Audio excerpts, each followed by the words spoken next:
Isang patay na balyena ang natagpuan malapit sa baybayin ng Al Jazeera, Oman. Isa po yung Arabian Sea humpback whale na kabilang sa mga endangered species ayon sa International Union for Conservation of Nature o IUCN. Dinala ang balyena sa Pampang para suriin ng mga eksperto. Batay sa local media, inaalam pa ang sanhi ng pagkamatay nito. Nakatakda rin itong ilibing sa maayos at angkop na lugar. Ito ang GMA Regional TV News. Patay sa pamamaril ang dating mayor ng Lumbaca, Unayan sa Lanao del Sur na si Abdulaziz Tadua Aloyodan. Ayon sa pulisya, pinagbabaril si Aloyodan sa labas ng kanilang bahay nang hindi pa nakikilalang salaring sakay ng isang pick-up. Naisugod pa ang dating alkalde sa pagamutan pero binawian ang buhay. Wala pang pahayag ang byuda ng biktima na si incumbent Lumbaca, Unayan Mayor Jamalia Aloyodan. Kinondena naman ni Lanao del Sur Governor Mamintal Alonto Adyong Jr. ang pagpatay at nagpaabot ng pakikiramay sa pamilya Aloyodan. Pasintabi po sa mga nanananghalian, nagdeklara ng diarrhea outbreak sa Sitio Magum sa Barangay Macambol sa Mati, Davao Oriental.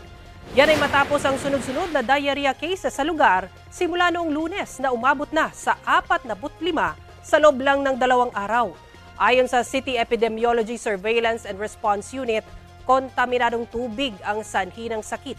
Nakitaan ng E. coli o coliform bacteria ang sample mula sa water source ng lugar. Dahil dyan, pinagbawal muna ang pagkuha ng tubig doon. Kinukuhaan pa ng GMA Regional TV ng pahayag ang Barangay Macambol.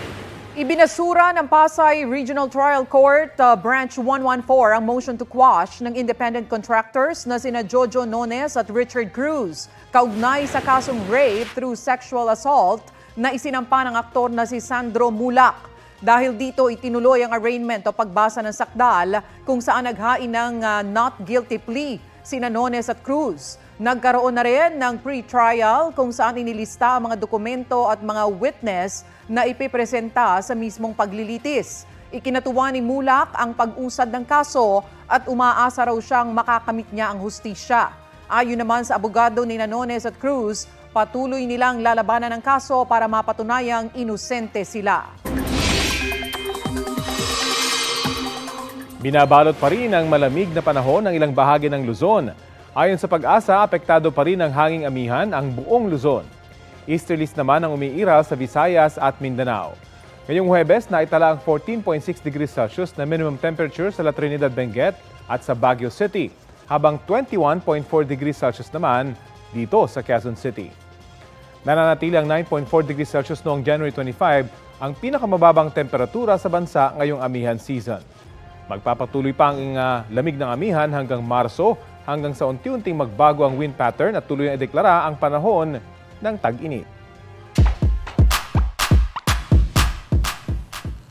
Para sa mga cheese lover dyan, may bagong world record na naitala sa France. Ang main ingredient, keso. Libu-libong tao rin daw ang nakisawsaw sa paandar na yan. Ang cheesy. Yan! Ang bagong Guinness World Record para sa pinakamalaking cheese fondue. Ginagawa yan gamit ang melted cheese na hinahaluan ng wine. Pwedeng isawsaw dyan ang tinapay o anumang bagay na pagkain.